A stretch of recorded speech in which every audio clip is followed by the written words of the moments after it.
Beautiful day on the farm. Good morning, everybody. Got a lot to do today and the next couple days if I get it all done. So what's happening? My pickup, as you guys know, lost a cylinder. So what's going on is there's no blocks available for 6.2 in the country. So my block is salvageable. It can be fixed. It's at a machine shop. They're just waiting on pistons. And when they get the pistons, I got a DOD delete kit coming. That's cam, cover, all the good stuff, lifters. So it'll be 100% deleted and hopefully be back to where it was before when it gets rebuilt. So that'll happen hopefully here soon. But until then, I need a pickup because I don't have one. And our pickup options are limited. This one, the front end is totaled. Not totaled, front end. The ball joints, the tie rods, it's all just a mess. There's universal that's out in the 4-wheel drive. It's shot. We've been limping it along, but it needs work. That one, the intake manifold right there, is leaking coolant into the block, so we can't drive that until we get that fixed. And that one over there is an old beater that we're selling, and it's not going to be on the farm anymore. So that's not even in the picture. So what I got to do is I got to rebuild some pickups. And while I'm at it, because I'll be heading that far, I'm going to do my dad's Duramax as well. Let's go play mechanic today. And today's video is brought to you by SimpliSafe. So we'll get to it. See you guys in the shop.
Oh, that was a pain.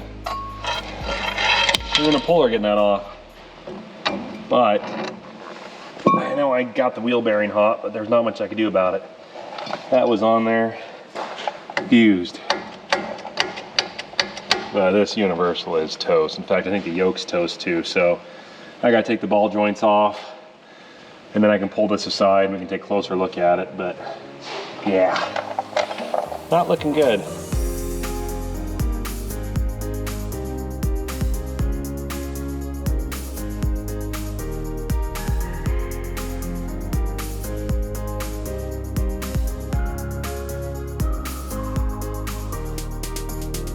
All right, so I'm kind of fighting the ball joints a little bit. I know, this one actually did finally drop down. I just gotta take the nut off, but the upper and the lower, I think they need heat. I got new ones, so we'll get that. I'm gonna get a drink in the office, make a coffee or something, tea. I'll pick this up in a second.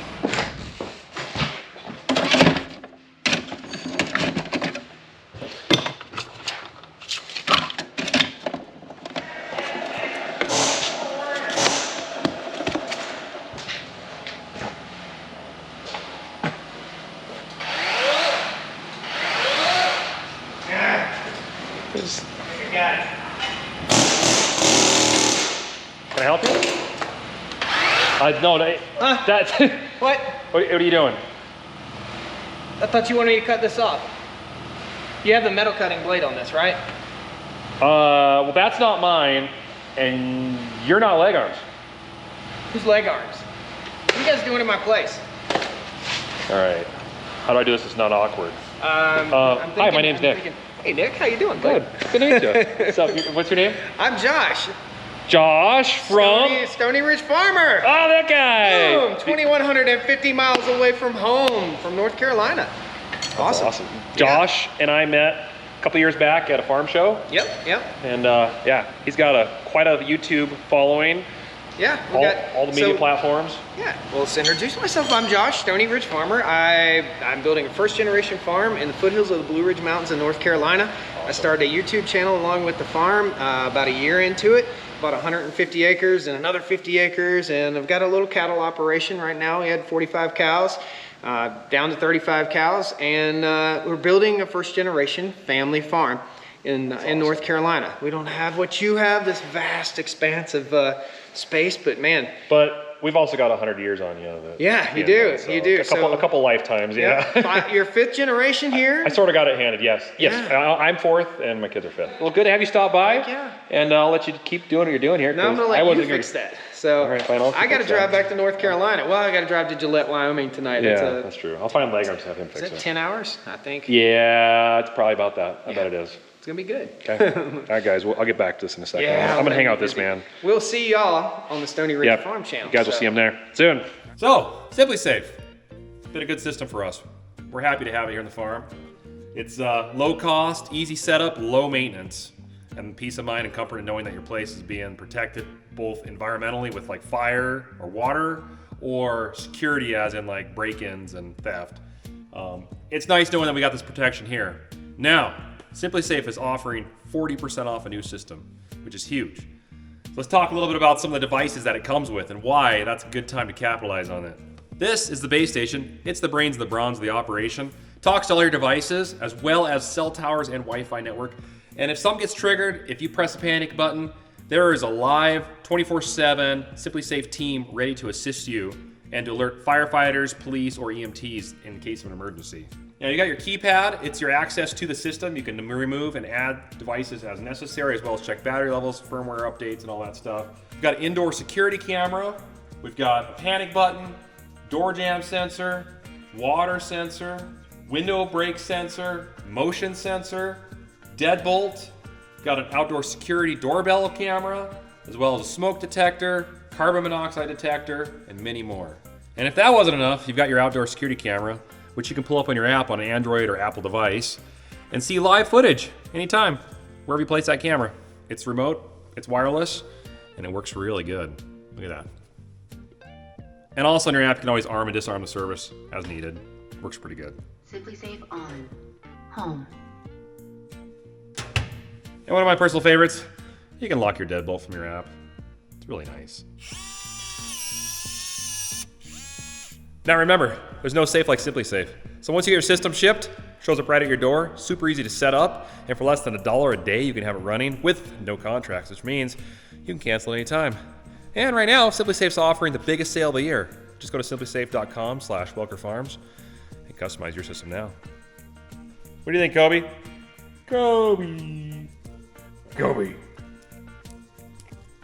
You silly dog. Okay, I'm back. Josh took off. Good seeing him again. So, where were we? Oh, yeah. Torch and hammer. See if we can get there.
Well, here's definitely our problem. That universal is toast. So we know that. I already got one of those placed. I'm still doing the ball joints this thing though, because they haven't been done in a long time and it's due. So we'll keep working on that. That bottom ball joint's a bugger. I don't know the right tool to take it off, so I'll just keep hammering on it and heating on it, which I haven't heated on it yet. Maybe I should try that. But anyways, good, got this out. They're not 100% out, but ball joints shouldn't really have any slop, and they should be pretty tight for the fingers to move. So it was time. Might as well just do it. Just money and time. Now I gotta figure out how to get this out of there. I think I'm using the press, but I gotta figure out how to get this in the press. So yeah, I'm actually just throw it in a fire for a while and let it get really hot. Well, let's just hammer on it. I'm not gonna last in this vise very long.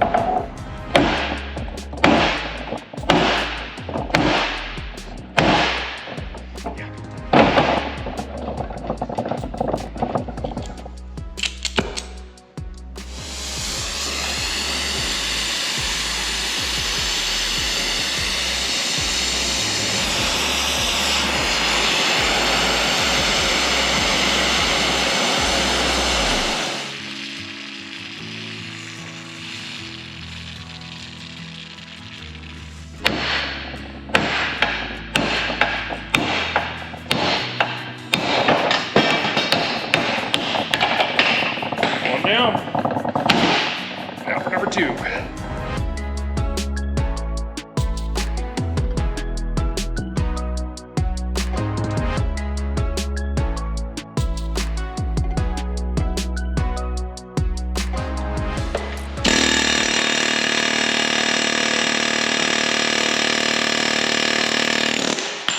Money! Money, money, money, money, money, money! There we go. I don't have the right ball joint removing tool. There's a big clamp you can put on there. It's like a C-clamp almost, and big turn nut, and basically you can push it out a lot easier. But heat, I said earlier, heat. Should have went to heat the first time.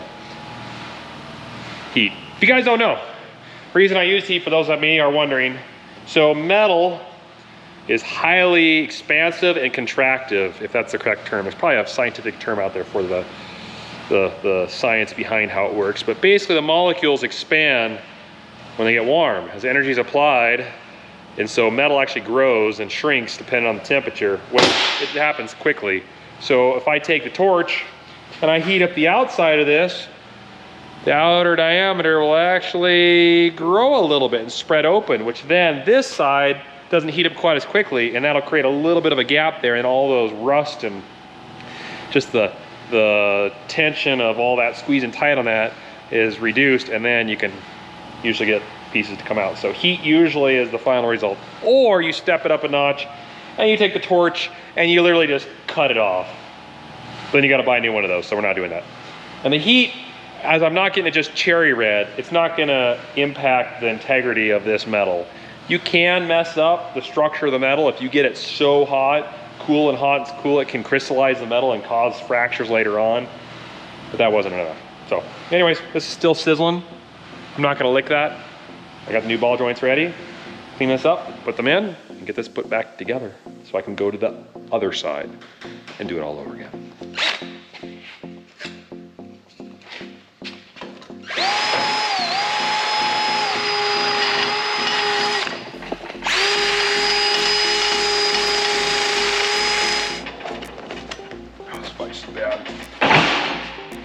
Hey, well, it goes in there.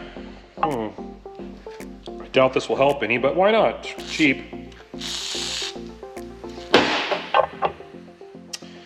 Now, I really need something I can put over the top of that. I guess I just use this. Let's see if we can chisel it in there.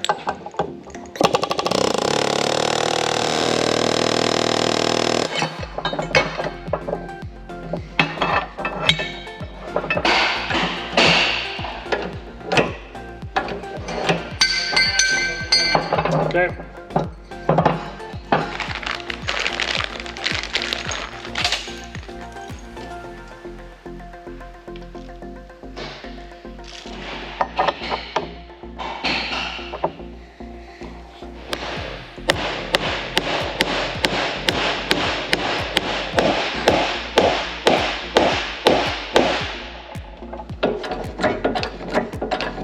Okay, I think that's it.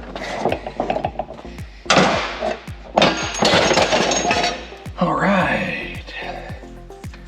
I should probably clean those out.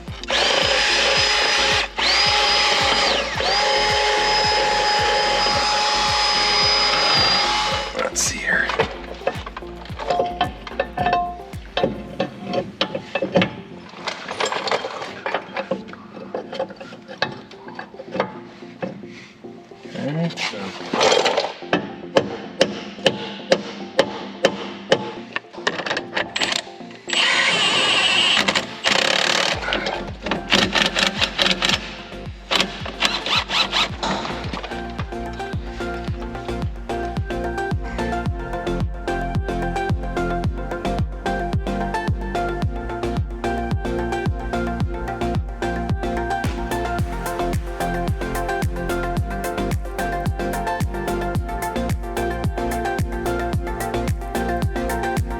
Finally got it out after punching it the wrong way several times, but yeah, old grease, she was wore out.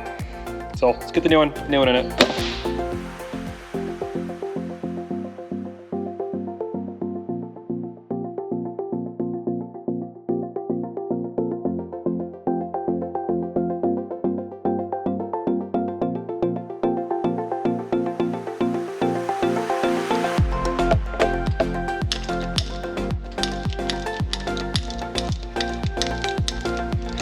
All right, universal's together. It is tight. I like tight. Tight's good. Grease squirting out every spot possible. Let's put it back in and put it all back together. Gonna get this side done and start tearing the other side apart. You guys saw how I did this one, so we'll make the other one faster. And then I'm gonna change fluids in the rear ends and the front end and get my pickup back until I get my real pickup back if the engine gets fixed and we're able to get that old 6.2 running again.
Well, there, got it all in. New universals, new ball joints, and now I decided to go ahead and replace all the tie rod ends and the dampener shot too underneath there. So, gonna wait on that. Part's coming tomorrow. So, we'll just leave it right there.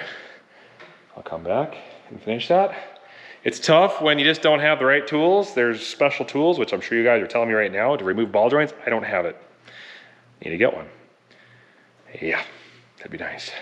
But I went ahead and just re-greased all the wheel bearings, got them all snugged up tight, still able to turn, so I think that's about right. It's kind of weird, I don't know. I'm not sure how to set the actual tension on those wheel nuts, other than just cinch them up to the point where they get tight and the wheel still turns, so we'll see. But I think I've gone on the right track, and I'm gonna be glad to put this behind me and then grab the Duramax and do it all over again.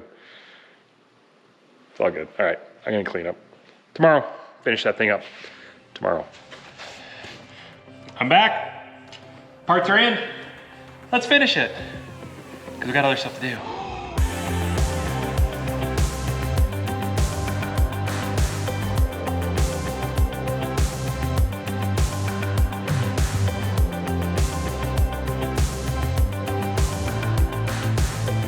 Well, the best part about doing stuff yourself is you learn a lot.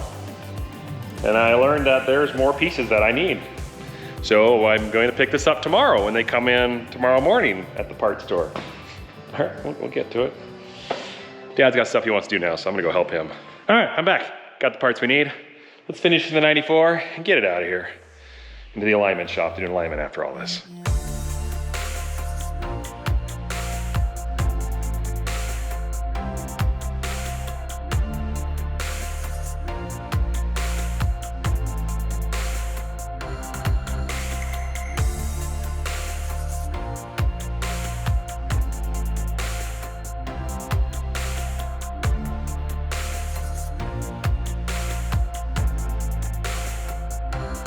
There we go. There's most of all the old parts on the ground there. About $800 in parts to get this thing rebuilt. Pretty much every single thing has been replaced in the steering, pretty much. We did a steering sector gearbox a couple years back, so that's new. But new sway bar, new tie rods, ball joints, universals, and then I went through and drained the fluids and added all new drivetrain fluids, transfer case, transmission, rear end, front rear end. So I got a pickup again. I don't have to use his anymore.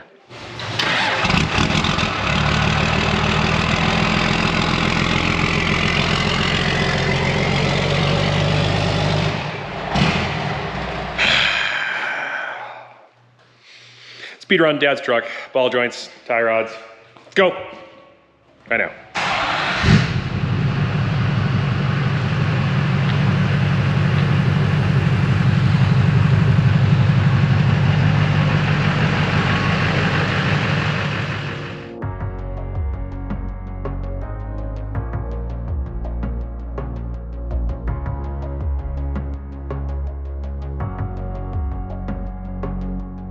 I just started taking the wheels off and I wheeled this one. I want to show you guys something. Watch this.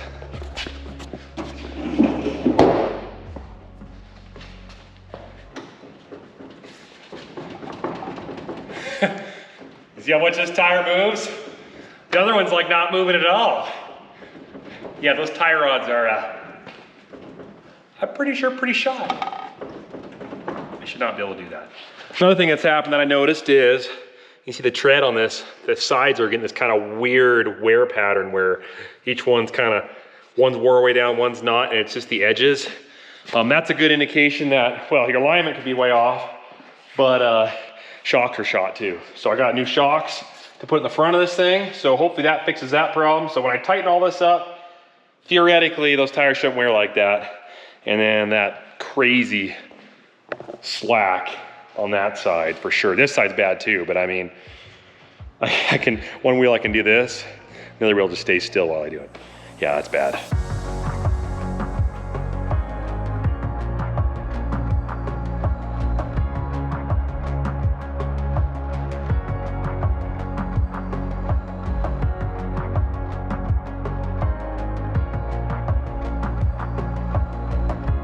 It's funny the things you find when you start digging into there. Look at the wear on this rotor. That is not right. That brake pad is just barely wearing on there. And this side's all corroded and rust, that side's all corroded and rust. And you flip her over, that's the way it should be wearing across the whole face. The brake pad wasn't wore out, but it's got funny wear on it too. So I'm wondering if the brake caliper needs lubed up and it's not compressing properly, or we just need new rotors and brake pads. Or all the above. Probably all the above. All right, let's just keep going in here. Let's take the wheel bearing off. Then I think I can get the CV joint out and then take the brake lines, connect some of this wheel sensor speed sensor off, disconnect the tie rod, and then I can start working on getting the ball joints off to get this whole thing apart. Yeah, I don't really like doing this, but I like Dad's pickup. I don't have a pickup. Dad likes his pickup. This pickup does a lot on the farm, so let's keep it going.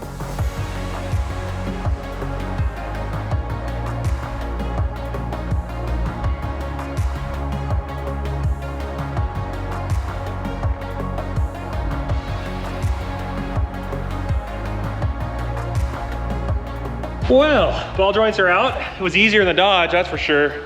Again, I don't have the right tools, but air chisel, hammer, and punch. I didn't use any heat, and a couple tricks with leg arms in the house. But look at these things. Can't really tell I can just feel a slop in there. Upper one's really loose. You can hear it grinding inside there.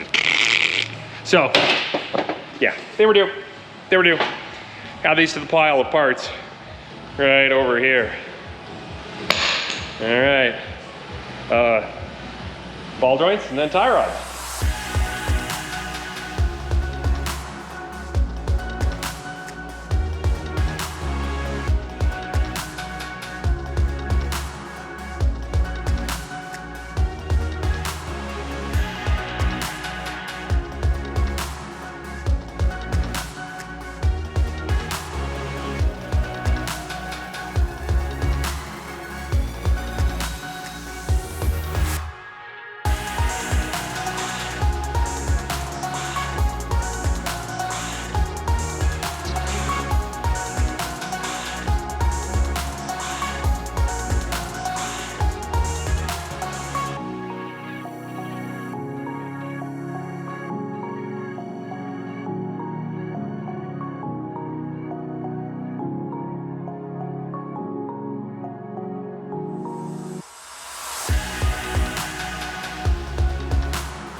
There we go.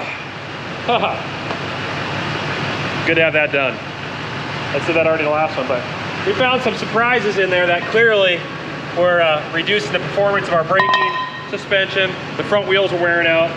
So with new shocks all across the board, as you can see, this one's not even extending. It's shot. This one actually does extend a little bit, which means it's like mostly shot. But brake pads, ball joints, inner tie rods, outer tie rods, pitman arm was bad, the idler arm was bad. Changed all that. Turned out the CV joints, they were shot. Changed them. Rotors. So the wheel bearings felt fine, so I kept them. But it's about 1,500 bucks in parts the front end of this thing. It needs it though. It's a workhorse. We use it a lot, and we can't be wearing $400 tires out like that. So we'll get this thing aligned tomorrow, because I think, yeah, it's pretty close. I tried to match what it was. But Dad's gonna be happy about that. That's okay. He pushes papers, I'll turn wrenches. It's a trade-off. At least he'll get his truck back running smooth and strong, and I'll get to use it. There is one more piece on that Coggins that I gotta put on. The Dodge. It's like the, what's it called? It's the axle link between the axle and the frame, keeps the axle from going back and forth. I wondered if it was wore, but I noticed when I was driving it, there's a clunk when you go left all the way to right, and you kind of feel it, and I got under there when someone was doing the steering wheel, and sure enough, it's worn. We'll replace that too. All right, alignments are done. Vehicle's working great. Dad already took off on a little vacation with him and Mom, and they took the Duramax, so he's loving life, says it steers really nice, all tight, so that's good to know. Ready to pull his camper around. And I got my pickup. Not my pickup, but I got the Farms Coggins, the 94 Dodge. That's not as much of a beater as it was before, so at least I have a pickup now to get around and do what I need to do. So let's get on to the next project. I'll see you guys in the next episode. Thanks for watching. See you guys soon.